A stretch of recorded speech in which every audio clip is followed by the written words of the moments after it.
All right, 2026 VA disability pay projections. We're going to get right into this. I'm not going to beat around the bush. Not sure if I'm going to make a lot of videos like this. You guys let me know, comment. But I don't like to beat around the bush when it comes to giving you info, and I'm not going to like fill your head with a bunch of scare videos about the VA. But let's just go ahead and get right into it. I will put the results at the end of the video if you're just looking for the exact, what is it going to be if I'm 40% disabled with a child. I'll put those at the end, so feel free to go to the end if you want to, if that's all you want to see. Other than that, I recommend you listen to the podcast I'm about to play for you. It's a short one. It's only about 5 minutes, and I think it'll help explain a little bit of the background behind the adjustments that are coming. So go ahead and listen to that if you want to. If not, I'll see you at the end. Hey there, and welcome back to the Deep Dive. Today, we're really digging into some vital updates, especially if you're a veteran or maybe supporting one.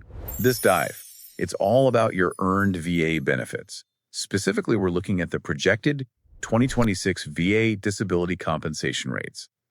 And the key takeaway, the sort of central nugget we found in our sources, the Department of Veterans Affairs is projecting a 2.6% cost of living adjustment, COA, for disability pay in 2026. Right. And what's really fascinating, I think, is understanding the COA isn't like a traditional raise. It's actually a critical adjustment. It's legally mandated, designed specifically to, well, protect the purchasing power of your tax-free benefits against inflation. Okay, so it's about buying power. Exactly. And if you connect this to the bigger picture, remember that huge 8.7% COLA for 2023. Yeah, that was significant. It really was. And it directly reflected a period of, very high inflation. So this more moderate 2.6% projected for 2026, it kind of signals that things are cooling off a bit economy-wide, inflation moderating. It is probably welcome news generally. Definitely a welcome development for pretty much everyone, yeah. Okay, that clarifies the why, Yeah. the purpose of COA. But for listeners wondering about the mechanics, how exactly does the VA land on that specific 2.6% figure? What's the process behind that? Yeah, great question. So the VA's COLA, it actually mirrors the Social Security Administration's calculation. It's tied directly to something called the Consumer Price Index for urban wage earners and clerical workers. Bit of a mouthful, CPIW. CPIW, got it.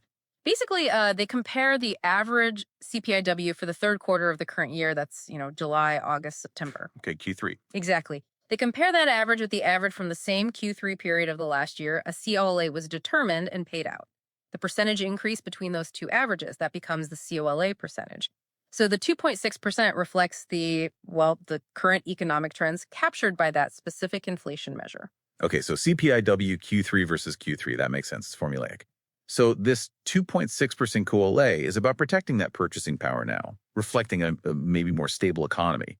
But looking beyond just the annual adjustment, what's the bigger picture, the broader, maybe strategic commitment from the VA to veterans' long-term financial well-being? Yeah, and that's a really important point because the nation's commitment, it really does extend far beyond just these yearly tweaks. You see it reflected in, robust budget allocation.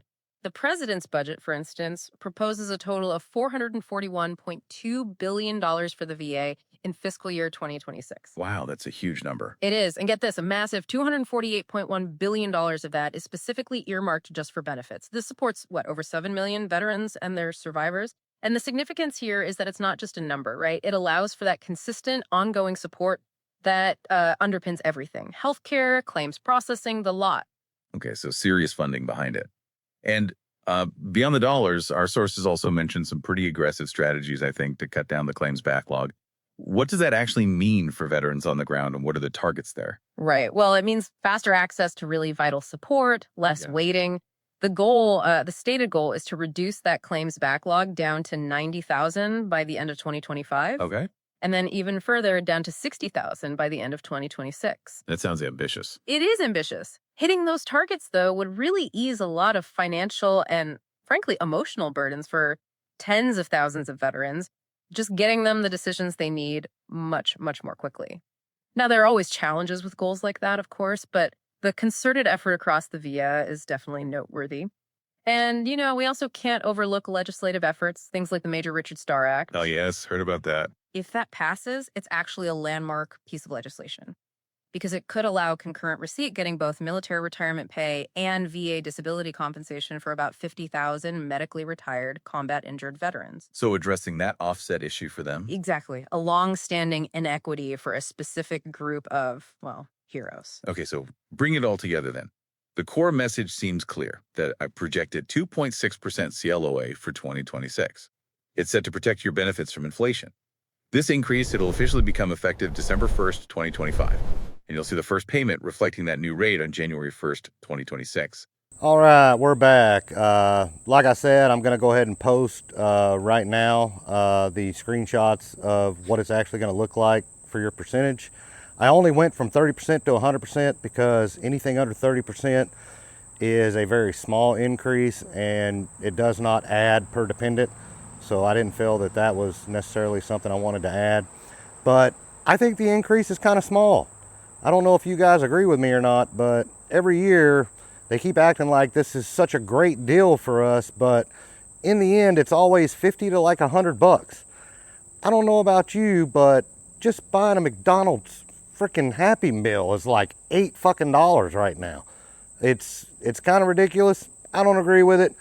Put your comment down below. Let me know what you agree with, and let me know if you want me to keep making videos like this. Thanks a lot, guys. I'm out.